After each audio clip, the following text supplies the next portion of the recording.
Hello students, twelfth English medium. आज हम आपके चैप्टर 1 के सेकंड लेक्चर में पहुंच चुके हैं। तो आपका जो सेकंड लेक्चर है वो आज बेसिकली कूलम्स लॉ के ऊपर डिपेंड है। तो आज हम कूलम लॉ के बारे में डिस्कस करेंगे और कूलम लॉ के बाद हम आगे देखेंगे कि इलेक्ट्रिक फील्ड क्या होती है। ठीक है, तो आज दो डिस्कशन करेंगे टॉपिक। तो सबसे पहले मैं आपको बता देता हूँ कि कूलम्स लॉ होता क्या है। तो एक चीज़ समझो यहाँ पर ध्यान से कि कूलम्स लॉ को स्टार्ट करने से पहले मैं आपको एक ग्रेविटेशनल लॉ जो आप 11th में पढ़े थे उसको मैं आपको रिवाइज करवा देता हूँ। आपने 11th में ऐसा पढ़ा था कि अगर दो मास m1 और m2, ऐसे दो मास अगर r दूरी पर यूनिवर्स में कहीं पर भी रखे हुए तो इन दोनों के बीच में एक फोर्स लगता है जिसको कहा जाता है ग्रेविटेशन फोर्स, और जिसको फाइंड किया था न्यूटन ने। ठीक है, और उसने एक लॉ बनाया था जिसको लिखते थे हम force between two masses at distance r is given by F is equal to G m1 m2 divide by r square. ये याद करने का रीज़न ऐसा है कि ये लॉ आपको कंपेयर करना है कूलम्स लॉ से। इन दोनों लॉ में सिमिलरिटीज़ है, तो देखते हैं कौन कौन सी सिमिलरिटीज आ रही है। तो यहाँ पर देखो कि यहाँ पर दो मासेस थे, वैसे ही अगर मान लो कि मैं दो चार्जेस रख दूँ मास के बदले Q1 एंड Q2, अगर ये दो चार्ज मेरे पास r दूरी पर रखे हुए हैं तो इन दोनों के बीच में एक फोर्स लगता है जिसको कहा जाता है कूलम फोर्स या फिर इलेक्ट्रोस्टैटिक फोर्स, है ना। नाम ध्यान से देख लेना एक बार, इलेक्ट्रोस्टैटिक फोर्स या फिर कूलम फोर्स। कूलम ने लॉ दिया, इसके लिए उसके नाम से नाम बन गया कूलम फोर्स। इलेक्ट्रोस्टैटिक फोर्स भी इसको कहा जाता है कि अगर दो चार्ज रेस्ट पर हो तो इन दोनों के बीच में लगने वाला फोर्स। इस फोर्स की वैल्यू कितनी, तो लिखा जाएगा F इज इक्वल टू, यहाँ पर देखो क्या सिमिलरिटीज दिख रही है, मास के बदले चार्ज है, दूरी वैसी की वैसी वहां पर r है, तो G के बदले यहाँ पर एक कांस्टेंट आएगा जिसको लिखा जाएगा स्मॉल k। m1 m2 के बदले आएगा वहां पर Q1 Q2 divide by r square. Gravitation law revise करने का रीजन यही था कि दोनों लॉ देखिए आप, तो कांस्टेंट, मास के बदले चार्ज और दूरी एज इट इज, इसको इनवर्स स्क्वायर लॉ भी कहा जाता है। ठीक है, डिस्टेंस देखो 1/r स्क्वायर के प्रोपोर्शनल, यहाँ भी 1/r स्क्वायर के प्रोपोर्शनल आपका फोर्स डिस्टेंस के साथ रिलेशन बना रहा है, तो इनवर्स स्क्वायर लॉ भी इसको कहा जाता है। अब आते हैं, इसको अब छोड़ते हैं बाजू में और यहाँ पर स्टडी करते हैं कि ये जो कूलम कांस्टेंट है उसकी वैल्यू कितनी। अब एक चीज़ यहाँ पर याद रखना कि ये जो Q1 Q2 चार्जेस हैं इन दोनों के बीच में अभी मीडियम एयर है ना। उसके बाद अगर अनदर मीडियम में रखे कुछ और तो उसमें फोर्स की वैल्यू कैसे डिक्रीज होती है या फिर क्या चेंज आता है उसके बारे में देखेंगे। तो ये K की वैल्यू आई कहाँ से, तो K की वैल्यू स्टूडेंट होती है, आपको याद रखना है 9 × 10⁹ ऐसा यूनिट, ऐसे आपको लिखा मिल जाएगा। अभी जो ऐसा यूनिट कौन सा, तो K को सब्जेक्ट बना लीजिए, तो K इज इक्वल टू लिखा जाएगा FR square divide by Q1 Q2। F मतलब कि न्यूटन, ये हो जाएगा metre square divide by coulomb square. तो ये K का आपका ऐसा यूनिट हो गया। अब K की वैल्यू कहाँ से आई, अब मुझे दिख रहा है कि K की वैल्यू कहीं से आ रही है, तो K की वैल्यू स्टूडेंट कहाँ से आ रही है देखते हैं। तो K की वैल्यू जो साइंटिस्ट ने फाइंड की वो ऐसे फाइंड की हुई है 1/4πε0, where ε0 is permittivity of free space. Free space की परमिटिविटी या फिर वैक्यूम बता सकते हैं आप, इसको एयर बता सकते हैं। अब ये है क्या, एक चीज समझना ध्यान से कि ये जो ε0 है वो एक्चुअल में इलेक्ट्रिक फील्ड की प्रॉपर्टी है। वैसे ही आप जब मैग्नेट वाला चैप्टर पढ़ेंगे, चैप्टर नंबर 4 और 5, तो आपको ε0 के बदले वहां पर मिल जाएगा μ0। तो μ0 होता है परमीएबिलिटी, तो कंफ्यूज मत होना ε0 और μ0 में। तो μ0 होता है परमीएबिलिटी, ये है permittivity. Permeability is a property of magnetic field. ठीक है, मैग्नेटिक फील्ड की एक प्रॉपर्टी है। तो यहाँ पर हमें इतना ही अभी याद रखना है कि एप्सिलॉन नॉट जो होता है वो permittivity of free space, air या फिर वैक्यूम है, और उसकी वैल्यू होती है student epsilon naught is equal to, देखना ध्यान से, यहाँ पर उसकी वैल्यू लिख रहा हूँ मैं 8.85 मल्टीप्लाई बाई 10⁻⁻12। अब मुझे लिखना है इसका यूनिट, तो देखना ध्यान से k is equal to 1/4 epsilon naught. 4 का कुछ यूनिट नहीं होता, तो k का जो यूनिट है अगर उसको मैं उल्टा लिख लूँ तो क्या मेरा आंसर आ जाएगा? यस। तो एप्सिलॉन नॉट का यूनिट जो k का बना है ना उसका उल्टा कर दो, तो c² divide by newton into metre square, ये है एप्सिलॉन नॉट का यूनिट।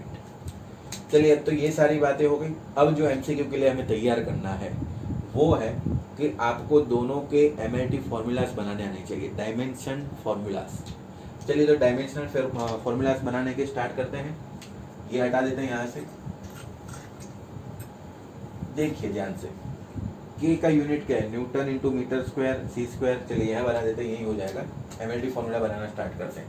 न्यूटन मतलब फोर्स है, फोर्स का एमएलटी आपको याद होगा m1L1T-2। F is equal to M से बना लीजिए, m मास मतलब केजी और एक्सेलरेशन हो जाएगा मीटर पर सेकंड स्क्वायर, तो उससे ये फॉर्मूला निकल के आएगा m1L1T-2। मीटर स्क्वायर मतलब लेंथ का स्क्वायर मतलब L2 divide by c²। Solve करते हुए m1 as it is L की पावर 3, T की पावर -2 और C की पावर -2। ये C की पावर ऊपर आ जाएगी तो ये हो जाएगा -2। तो ये K का एमएलटी फॉर्मूला बन गया। याद रखना है, ये एमसीक्यू में जेईई, नीट, बोर्ड और गुजकेट चारों में एक क्वेश्चन आ चुका है। वैसे के वैसे अगर मुझे एप्सिलॉन नॉट का एमएलटी चाहिए तो क्या करना पड़ेगा? तो ये मुझे याद है ना, याद तो रखना ही नहीं, आपको क्या करना है, फॉर्मूला बनाना आना चाहिए। जैसे मैंने अभी तुरंत बना दिया है ना, तो कोई भी टाइम पर आप इसका फॉर्मूला बना सकते हैं, आपको मेथड आनी चाहिए। वैसे यहाँ पर जो एप्सिलॉन नॉट है, तो जैसे ही मैंने कहा कि यूनिट उल्टा हो गया, k इज इक्वल टू 1/4 तो 1/4 का कुछ नहीं होता, तो 1/एप्सिलॉन नॉट, तो इन्वर्स कर दो पूरा। k का यूनिट है उसको जैसे इन्वर्स किया वैसे ही आप एमएलटी फॉर्मूला को भी इन्वर्स कर दीजिए। इन्वर्स करने का मतलब जहाँ पर प्लस पावर है वहाँ पर माइनस कर दीजिए, और जहाँ पर माइनस है वहाँ पर क्या कर दीजिए, प्लस कर दीजिए। तो epsilon naught is equal to MLTC, m की पावर 1 तो यहाँ पर लिखूंगा -1, L की पावर 3 तो लिखूंगा -3, T की पावर -2 तो यहाँ पर लिखूंगा +2, C की पावर -2 तो यहाँ पर लिखूंगा +2। तो ये हो गया आपका एप्सिलॉन नॉट का एमएलटी फॉर्मूला। तो क्लियर है स्टूडेंट, एमएलटी फॉर्मूला कैसे बनाया जाता है? अब ये जो कूलम का फोर्स लग रहा है वो याद रखना कि इन दोनों के बीच में अभी जो मीडियम है वो एयर है, ठीक है। अगर एयर ना होती तो एयर के बदले अगर कोई दूसरा मीडियम आ जाए तो होगा क्या, तो उसके बारे में हम सोचते हैं और उसके बारे में डिस्कस करते हैं। जल्दी से इसका स्क्रीनशॉट ले लीजिए। तो स्टार्ट करते हैं आगे। चलिए हटा देता हूँ अभी।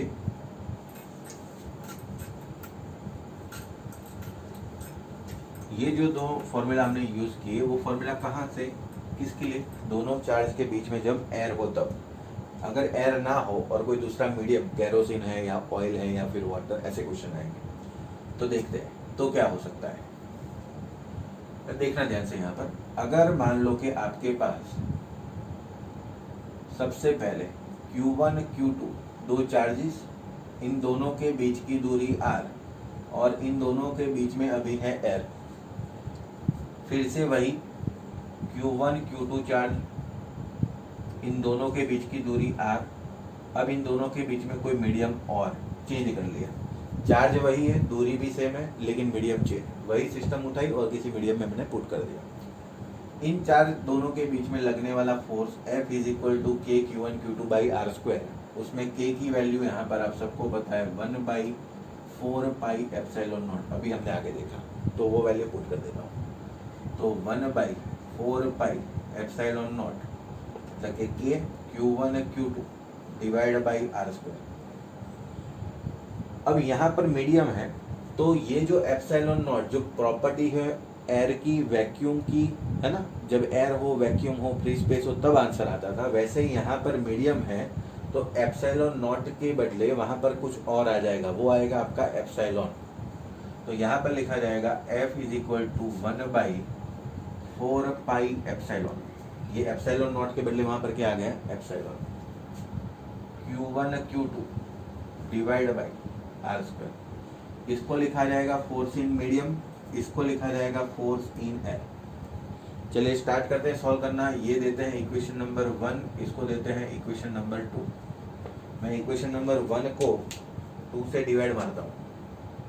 1 डिवाइड बाई 2 करने पर देखो क्या होता है, force in air divide by force in medium is equal to, क्या कैंसल आउट हो जाएगा, Q1 Q2 by R square, Q1 Q2 by R square cancel, 1/4 pi 1/4 pi cancel.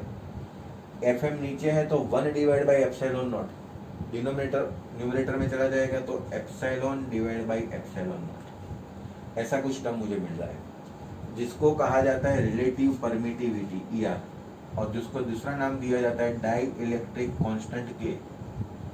Die electric constant ये कहाँ से आया, ये epsilon divide by epsilon naught is equal to ER कैसे आया।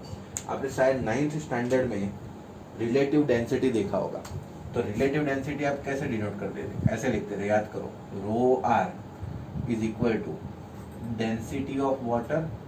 ऊपर आप जिस भी मीडियम की लिख रहे थे वो डेंसिटी लिख रहे थे, किसी भी मीडियम की डेंसिटी, वाटर है फिर, या फिर वाटर के बदले ऑयल है, कैरोसिन है, कुछ भी वाटर के अलावा। तो रिलेटिव का मतलब क्या हुआ कि किसी के भी साथ आपने उसको कंपेयर कर रहे हैं। तो यहाँ पर वाटर की डेंसिटी के साथ कंपेयर कर रहे हैं, यहाँ पर आप किसके साथ कंपेयर कर रहे हैं, तो फ्री स्पेस की परमिटिविटी के साथ मीडियम की परमिटिविटी को कंपेयर कर रहे हैं। तो उसका नया टर्म क्या दिया गया आपको, एप्सिलॉन आर, मतलब रिलेटिव परमिटिविटी। नाम देख लेते हैं यहाँ पर, रिलेटिव परमिटिविटी। चलिए अगर मैं इन दोनों इक्वेशन को ध्यान से देखूं, ये और ये, इन दोनों को कंपेयर करके थोड़ा एनालिसिस करने का ट्राई करते हैं। F in air divide by F in medium is equal to dielectric constant. तो इसका मतलब ऐसा हुआ कि मैं ऐसे लिख सकता था, F in air divide by K is equal to F in medium. ये देखो, ये क्या हो रहा है कि मीडियम में जब भी फोर्स निकालना है तो वो एयर के फोर्स से कुछ ना कुछ डिवाइड कर रहा है, कुछ टर्म से। तो मतलब ये जो वैल्यू है पूरी टर्म की वो डिक्रीज होगी, मतलब मीडियम में हमेशा फोर्स क्या हो रहा है, डिक्रीज हो रहा है। तो आप ऐसे एक जनरल बता सकते हैं कि लिखना है तो force in air is always greater than force in medium. ये भी MCQ के लिए इंपॉर्टेंट है, force in air is greater than force in medium. Clear है।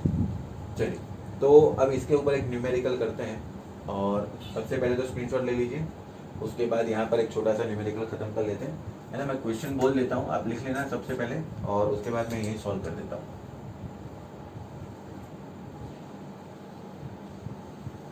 क्वेश्चन लिखिए, if two charges Q1 and Q2 are placed at a certain distance and the electrostatic force between them is 16 Newton. The medium between two charges is air. If we put these two charges in a medium of oil with the same distance, find the force between them.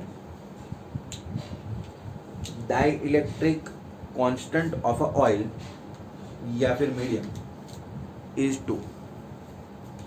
देखो ध्यान से, question में क्या कहा गया है कि आपके पास दो चार्ज हैं Q1 Q2, इन दोनों के बीच की दूरी है r, सर्टेन डिस्टेंस। तब इन दोनों के बीच में जब एयर हो तब लगने वाला फोर्स था 16 न्यूटन। ये अब क्या किया कि Q1 Q2 चार्ज को किसी मीडियम में रख दिया, वहां पर शायद ऑयल दिया है, और जिसका डाइलेक्ट्रिक कांस्टेंट K है 2, और दूरी वैसे की वैसी r।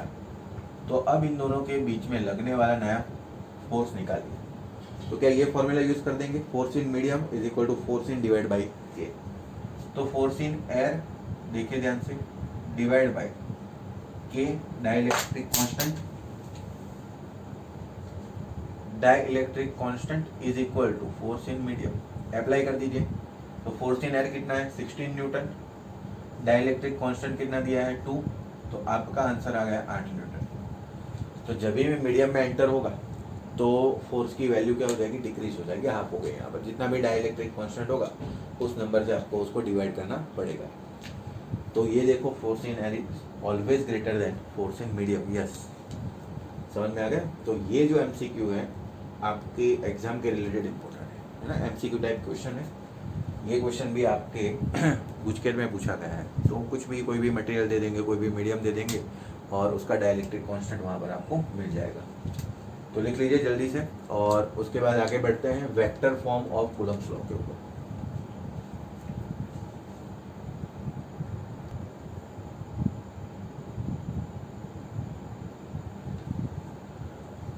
चलिए अब आगे बढ़ते हैं वेक्टर फॉर्म के ऊपर। अभी जो हमने फॉर्म पढ़ा है कूलम्ब लॉ का वो एक्चुअल में स्केलर था, है ना। अब वेक्टर के फॉर्म में डिफाइन करते हैं इसको। अब आपको ये तो पता है कि दो चार्जेस हैं, उन दोनों के अगर सेम चार्जेस हैं, सेम साइन है, तो उन दोनों के बीच में रिपल्सन लगेगा, और अलग अलग साइन है दोनों की तो अट्रैक्शन होगा। ठीक है, तो एक टर्म समझ लो ध्यान से। अगर मैं ऐसा लिखूं Q1 into Q2 is greater than 0, Q1 Q2 less than 0, इन दोनों का मतलब क्या है। सबसे पहले तो Q1 into Q2 is greater than 0, इसका मतलब है दोनों की साइन सेम है। अगर प्लस प्लस चार्ज है तो मल्टीप्लीकेशन ग्रेटर देन 0 होगा, या फिर दोनों माइनस माइनस चार्ज है, नेगेटिव -2 और -2 है तो -4, माइनस माइनस प्लस। ठीक है, तो टोटल कितना हो जाएगा, मल्टीप्लिकेशन करने पर प्लस समेशन आ जाएगा, मतलब प्लस मल्टीप्लिकेशन आ जाएगा उसका, सॉरी। तो दोनों का मल्टीप्लिकेशन ग्रेटर देन 0 हो रहा है, एक चीज याद रखना। तो इसका मतलब है two charges are same, two charges are same in nature, ऐसा कहें। और Q1 Q2 लेस देन 0 है, मतलब 0 से कम, मतलब एक प्लस और एक माइनस, तो टर्म क्या मिलेगा आपको, नेगेटिव। तो मतलब डिफरेंट चार्जेस, है ना, ये याद रखना है। एक एमसीक्यू लिए कहीं भी काम आ सकता है आपको, है ना, बेस बन सकता है किसी भी एमसीक्यू का। क्लियर। चलिए अब हेडिंग लगा दीजिए vector form of Coulomb's law. ठीक है, ये लिख लेना पीछे। ये मोस्ट इंपॉर्टेंट थियरी है बोर्ड के लिए।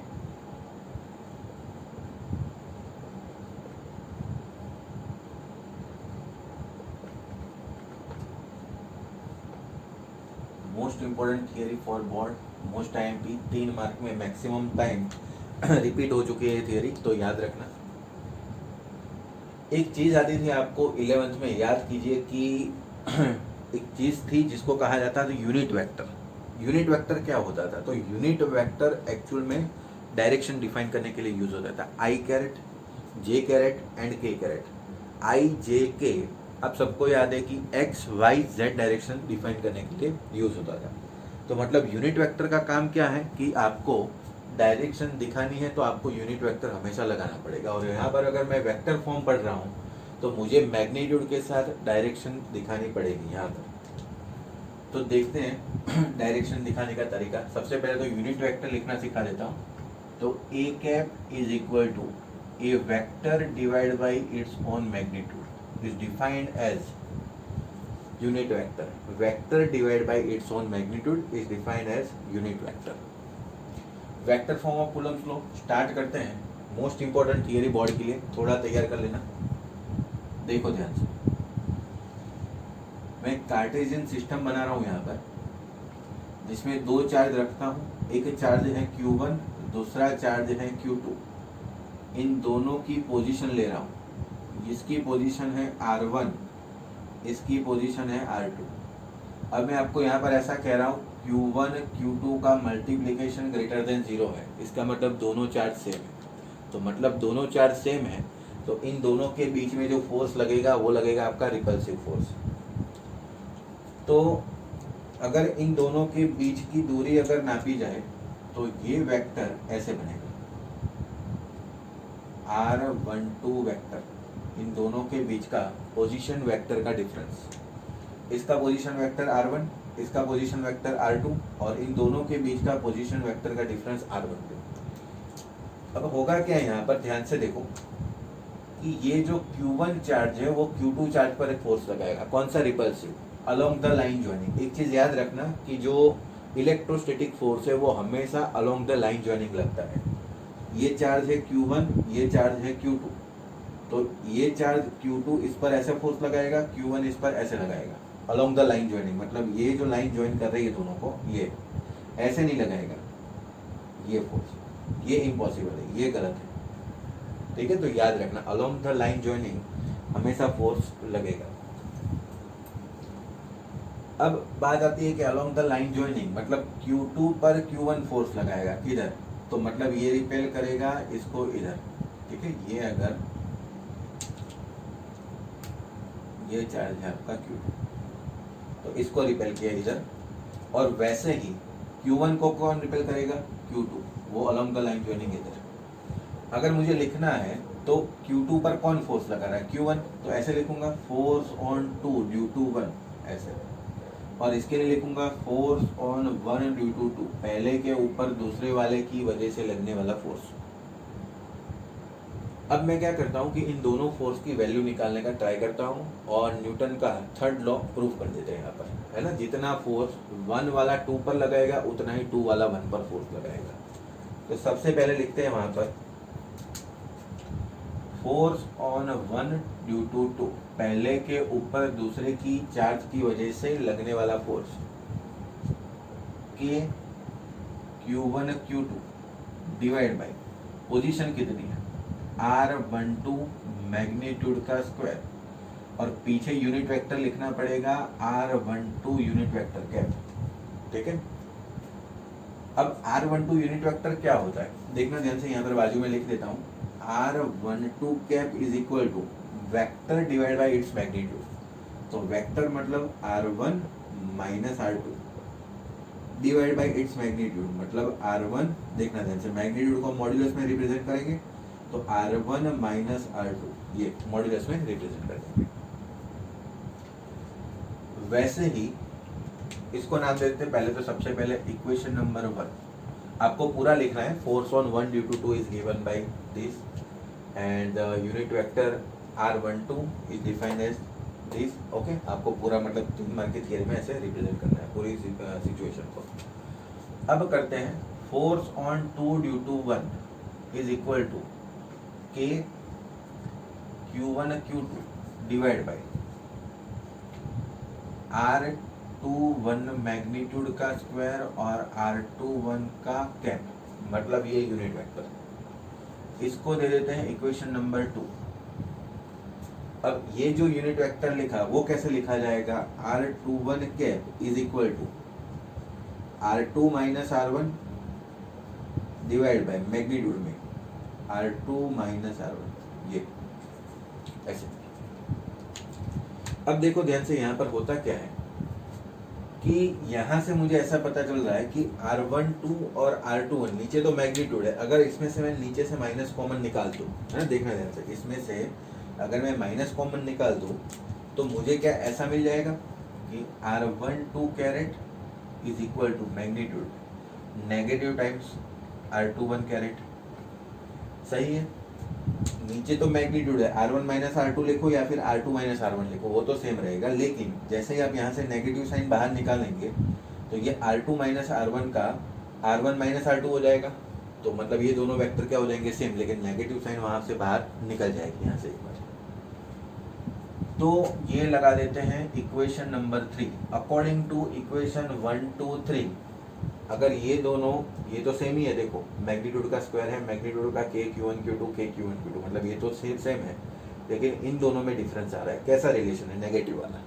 तो क्या from equation number 1 2 3, from equation 1 2 3 we can write F12 vector का magnitude is equal to minus time F21 vector का मैग्नीट्यूड, ठीक है। नेगेटिव बाहर आ जाएगा और नेगेटिव वेक्टर में डायरेक्शन डिफाइन करता है। उसका मतलब ऐसा हुआ कि फर्स्ट वाला चार्ज जो सेकंड वाले चार्ज के ऊपर फोर्स लगाता है, उतना ही सेकंड वाला चार्ज फर्स्ट वाले चार्ज के ऊपर फोर्स लगाएगा, लेकिन डायरेक्शन नेगेटिव हो जाएगी। ये क्या है स्टूडेंट्स? तो ये है न्यूटन्स थर्ड लॉ।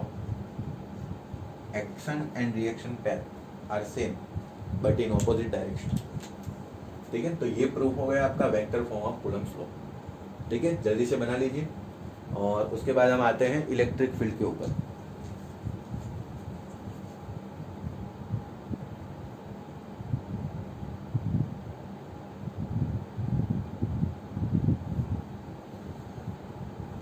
चलिए, तो अब एक नया टॉपिक आपका इलेक्ट्रिक फील्ड है ना। आज इस चैप्टर में मतलब इस लेक्चर में हम थियोरेटिकल कॉन्सेप्ट क्लियर करते हैं, उसके बाद नेक्स्ट लेक्चर में इन सब के न्यूमेरिकल एक साथ कर देंगे। तो हेडिंग लगा दीजिए नया, इलेक्ट्रिक फील्ड।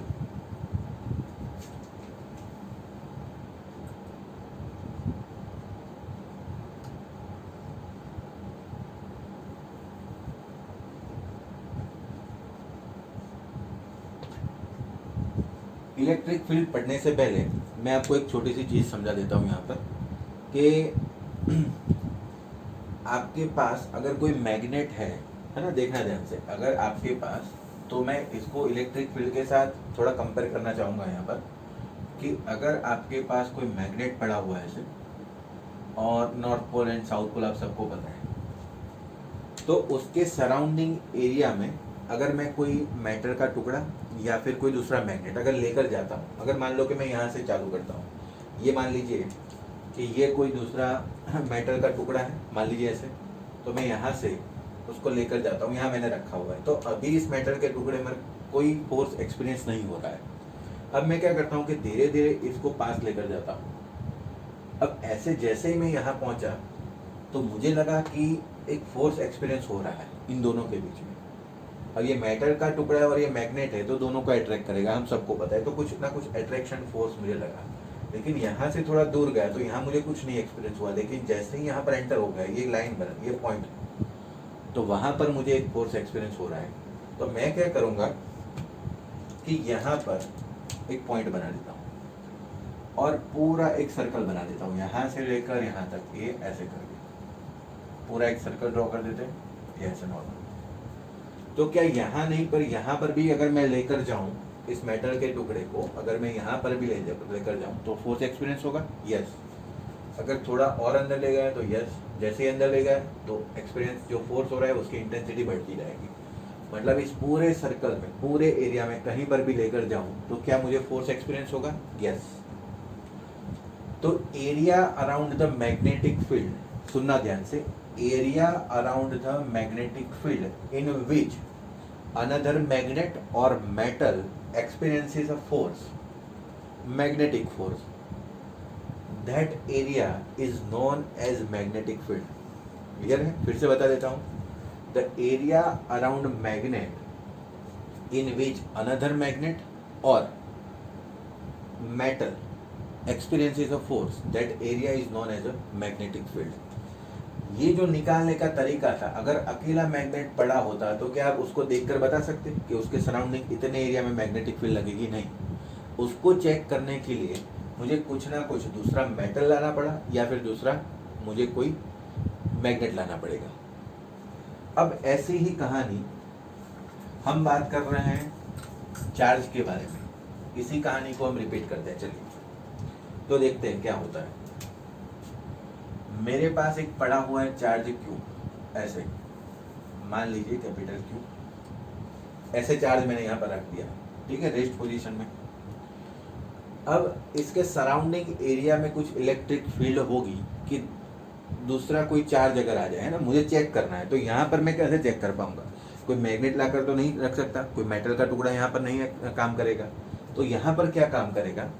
तो यहाँ पर स्टूडेंट, यहाँ पर एक दूसरा चार्ज लाना पड़ेगा जिसको मैं नाम दूंगा टेस्ट चार्ज। अगर मान लो कि मैं यहाँ पर एक टेस्ट चार्ज लेकर आ गया, ये हो गया आपका क्यू टेस्ट। तो जैसे ही मैं टेस्ट चार्ज लेकर आया तो यहाँ पर कुछ फोर्स नहीं लग रहा था, मैंने कहा चलो थोड़ा आगे ले जाते हैं, तो इसको धीरे धीरे धीरे करके मैं आगे लेकर गया। जैसे ही यहाँ आया तो मुझे फोर्स एक्सपीरियंस हुआ।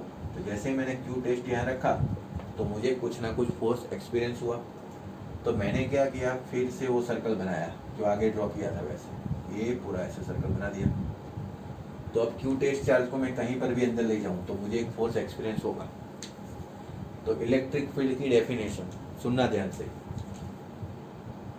Area around the charge, area around the charge in which another charge experience electrostatic force is known as electric field।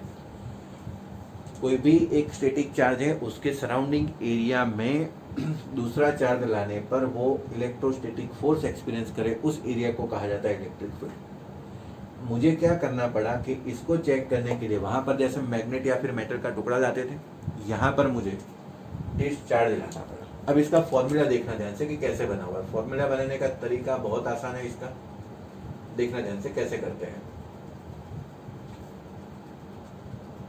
एक चीज करते हैं कि क्यू टेस्ट जो है हमारे पास वो मेरे कुछ काम का नहीं है, जस्ट मैं टेस्टिंग एलिमेंट की तरह उसको लाया था, तो मुझे इसको निकाल देना है। तो मैं electric field is a vector quantity, याद रखना, is equal to force divide by test charge, force divide by test charge. चलिए कैसे लिखेंगे, तो इलेक्ट्रिक फील्ड का फॉर्मूला बनाने का तरीका ये भी याद रखना है आपको। ये टेस्ट चार्ज होता है डिवाइड करा हो, इन दोनों के बीच में अगर दूरी में r मान लो, इन दोनों के बीच के डिस्टेंस में r मान लो, तो फोर्स कितना एक्सपीरियंस होगा, k क्यू चार्ज मतलब test charge divide by r square divide by, ये तो फोर्स हुआ, डिवाइड बाई क्या था, क्यू टेस्ट। तो टेस्ट चार्ज तो देखो कैंसिल होगा पूरा। तो इलेक्ट्रिक फील्ड का फाइनल फॉर्मूला आया K Q divide by R square, याद रखना ये फॉर्मूला। और उसका यूनिट फोर्स अपॉन चार्ज मतलब न्यूटन पर कूलम, ये है यूनिट। तो समझ में आ गया इलेक्ट्रिक फील्ड क्या होती है कि area around the charge in which another charge experiences a force, electrostatic force, वो एरिया को कहा जाता है इलेक्ट्रिक फील्ड। उसका फॉर्मूला बनाया, कैसे यूनिट निकाला, ठीक है। अब जैसे इलेक्ट्रिक फील्ड पढ़ा तो मैं उसके बाद आपको इलेक्ट्रिक फील्ड लाइंस बता देता हूँ। इलेक्ट्रिक फील्ड लाइंस क्या होती है और उसकी प्रॉपर्टीज जो मोस्ट इंपॉर्टेंट थियरी है इस चैप्टर की। तो जल्दी से बना दीजिए इसको और आगे बढ़ते हैं। और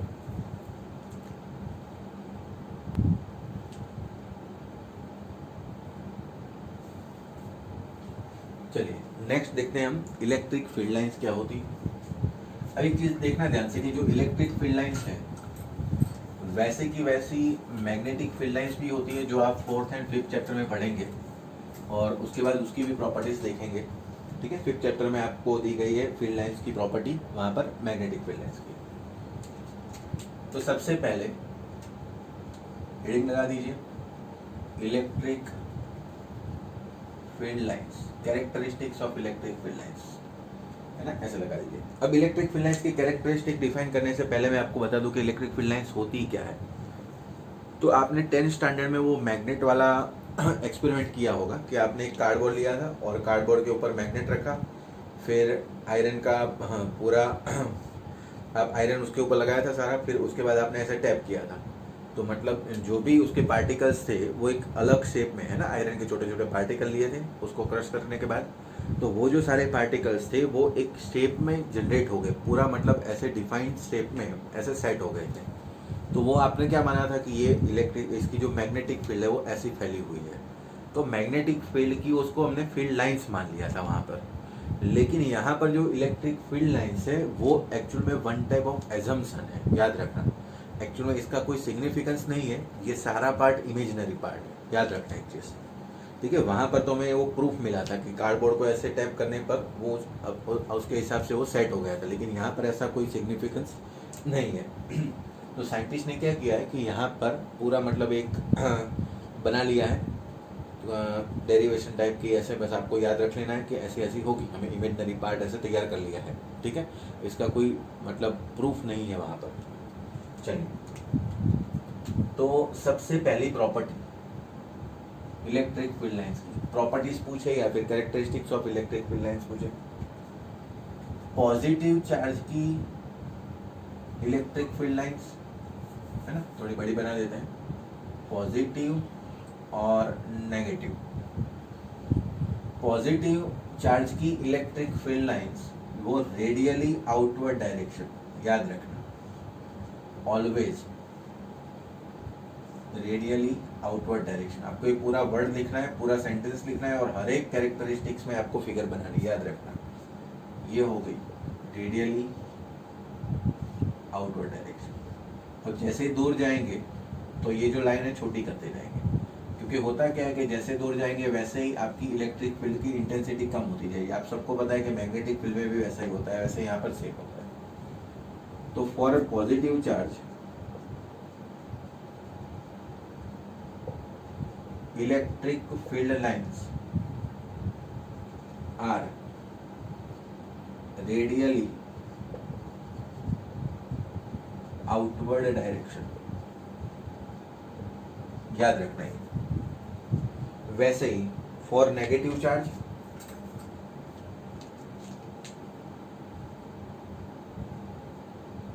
माइनस क्यू लिख दीजिए, या फिर सिर्फ नेगेटिव चार्ज लिखिए माइनस क्यू, यहाँ पर प्लस क्यू, सिर्फ माइनस क्यू लिखेंगे तो भी चलेगा, माइनस ये।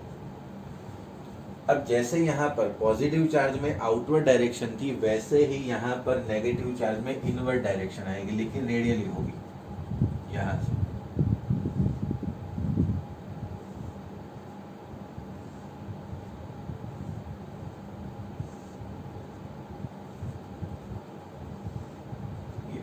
वैसे ही दूर से आएंगे तो यहाँ से उसकी लेंथ कम करते जाना, क्योंकि आप सबको पता है कि इंटेंसिटी जो है दूर से कम होती है, पास आने पर ज़्यादा होती है।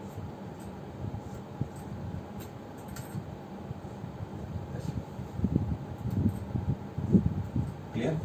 तो यहाँ पर लिख देना फॉर, जैसे positive charge electric field lines are radially outward direction, same for negative charge the electric field lines is always radially inward direction, और वो आपको ऐसे फिगर बनानी है। तो ये हो गई आपकी first property.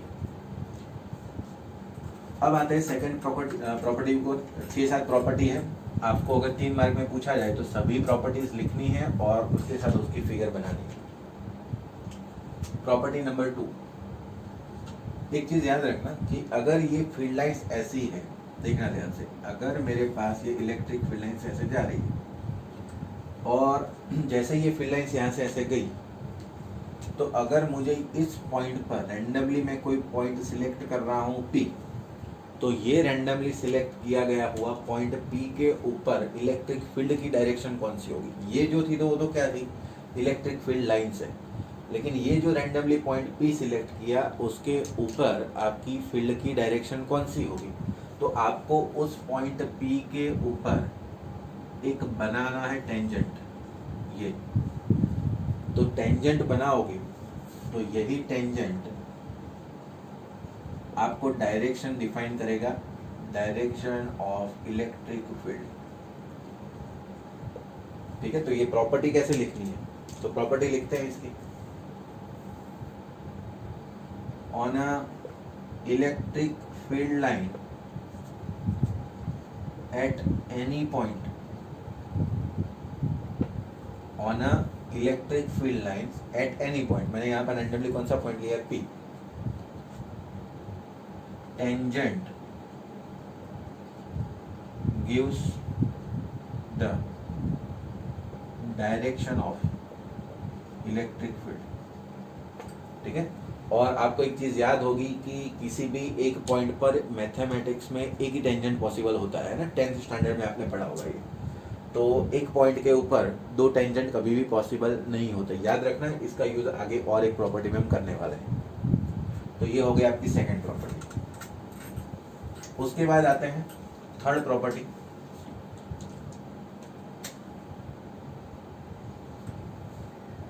Electric field lines, अगर मान लो कि आपके पास पॉजिटिव चार्ज और नेगेटिव चार्ज अगर पास पास में ऐसे पड़े हुए हैं, तो आपने क्या समझा कि पॉजिटिव चार्ज में से इलेक्ट्रिक फील्ड लाइंस रेडियली बाहर आ रही थी और नेगेटिव में क्या जा रही थी, अंदर की तरफ थी। तो अगर दोनों चार्ज ऐसे पड़े हुए हैं तो आपकी इलेक्ट्रिक फील्ड लाइंस ओरिजिनेट होगी पॉजिटिव चार्ज में से और टर्मिनेट होगी नेगेटिव चार्ज के अंदर। ओरिजिनेट होगी पॉजिटिव चार्ज में से और टर्मिनेट होगी नेगेटिव चार्ज के अंदर। और नेगेटिव चार्ज के अंदर टर्मिनेट हो जाएगी, फिर नेगेटिव में से वापस नहीं आएगी। मैग्नेटिक फील्ड लाइंस में उल्टा होता है, आप सबको पता है कि नॉर्थ साउथ पोल में से ऐसे जाती है, फिर वैसे घूम कर वापस आ जाती है, पूरे मैग्नेट के अंदर पूरा क्लोज लूप क्रिएट करती है। तो ये प्रॉपर्टी क्या है, तो प्रॉपर्टी लिखते हैं, इलेक्ट्रिक फील्ड लाइंस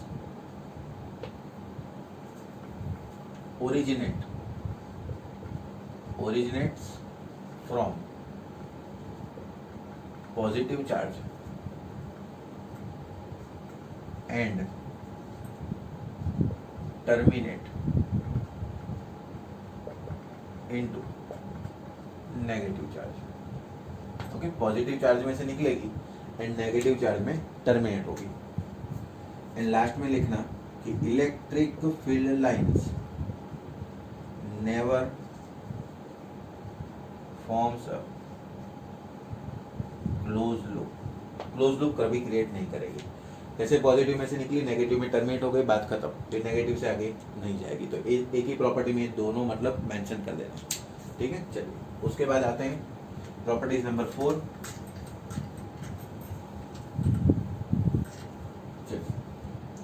तो 4th नंबर की प्रॉपर्टी देखते हैं। तो जैसे आगे हमने एक टेंजेंट वाली बात कही थी कि टेंजेंट जो होता है आपका, तो एक ही पॉइंट पर एक ही टेंजेंट पॉसिबल होता है। तो उसी को आगे बढ़ाते हुए देखना ध्यान यहाँ पर, अगर मेरी एक फील्ड लाइंस ऐसे जा रही है और दूसरी एक फील्ड लाइंस ऐसे जा रही है, तो प्रॉब्लम क्या हुआ कि एक पॉइंट मुझे मिला P जहां पर ये दोनों फील्ड लाइंस इंटरसेक्ट हो गई। अब मैं क्या करता हूं कि ये दोनों फील्ड लाइंस के P पॉइंट के ऊपर मैं फील्ड की डायरेक्शन निकालना चाहता हूं।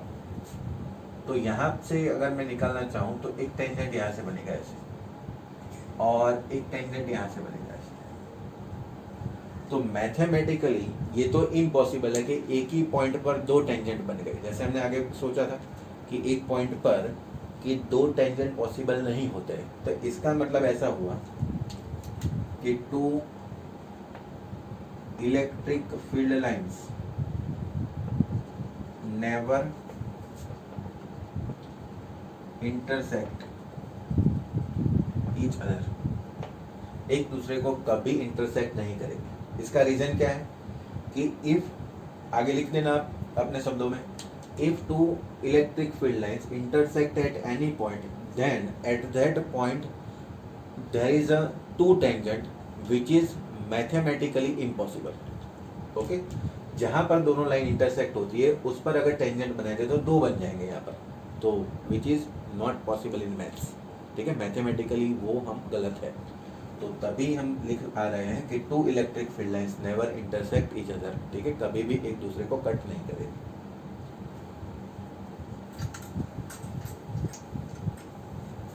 प्रॉपर्टी नंबर 5,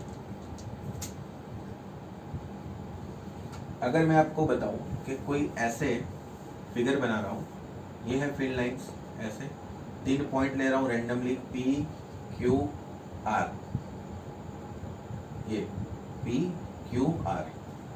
अब क्या हो रहा है कि मैं आपको कहूं कि इस P पॉइंट पर जो इंटेंसिटी है वो है इलेक्ट्रिक फील्ड की P, इस पॉइंट पर इंटेंसिटी है वो है आपकी EQ, और इस पॉइंट के ऊपर ER। तो इन तीनों के बीच का रिलेशन कौन सा है? तो होता क्या है कि प्रॉपर्टी कहती है कि crowding of electric field lines gives idea about intensity of electric field. जहां पर क्राउडिंग ज्यादा है वहां पर, एक्चुअली क्राउडिंग क्या देती है कि आइडिया देता है हमें कि कहां पर इंटेंसिटी ज्यादा है। तो ऐसे लिखेंगे, more crowding means higher intensity, less crowding lower intensity. मतलब कि जहाँ पर इंटेंसिटी हायर है वहाँ पर क्राउडिंग ज़्यादा होना चाहिए, सिंपल। क्राउडिंग ज़्यादा है तो इंटेंसिटी ज़्यादा होगी। तो मुझे यहाँ पर P पर क्राउडिंग ज़्यादा दिख रहा है, फिर Q पर और कम, R पर और कम दिख रहा है। तो इसका मतलब कि रिलेशन ऐसे आएगा, EP इज ग्रेटर देन, यहाँ पर भी ग्रेटर देन, मतलब P के ऊपर सबसे ज़्यादा इंटेंसिटी, उसके बाद Q के ऊपर और उसके बाद लास्ट में R के ऊपर। क्लियर है? चलिए 5 प्रॉपर्टी हो गई। अब आते हैं एक लास्ट प्रॉपर्टी के ऊपर।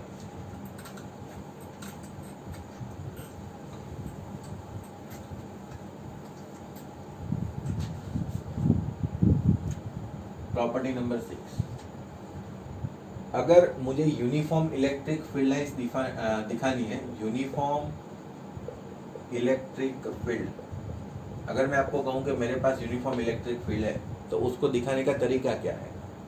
तो for an uniform electric field lines ऐसे दिखाएंगे।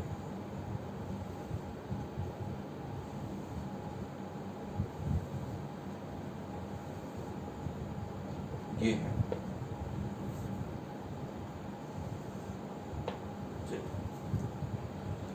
क्या कहना चाहता है ये कहना चाहता है कि यूनिफॉर्म इलेक्ट्रिक फील्ड आपको दिखानी है तो आपकी field lines parallel to each other, एक दूसरे के पैरेलल होनी चाहिए लाइन सबसे पहले, and equidistance from each other. For an uniform electric field lines parallel to each other and equidistant from each other. मतलब इन दोनों के बीच की दूरी देखो सेम दिख रही है, यस। क्या ये सभी पैरेलल है एक दूसरे से? यस। तो यूनिफॉर्म फील्ड लाइंस अगर दिखानी है आपको, इलेक्ट्रिक फील्ड डिफाइन करनी है, तो आपको फील्ड लाइंस ऐसे बनानी है। ठीक है, तो ये हो गई आपकी मोस्ट इंपॉर्टेंट 6 प्रॉपर्टीज। ठीक है, आप सबको समझ में आ गई होगी। तो आज हमने थियोरेटिकल कॉन्सेप्ट ज़्यादा कर लिए थोड़े, तो अब नेक्स्ट लेक्चर में हम पूरे मैथमेटिकल स्टेप वाले न्यूमेरिकल काउंट करेंगे। जो हमने आज पढ़ा उन सब के न्यूमेरिकल हम नेक्स्ट लेक्चर में देख लेंगे।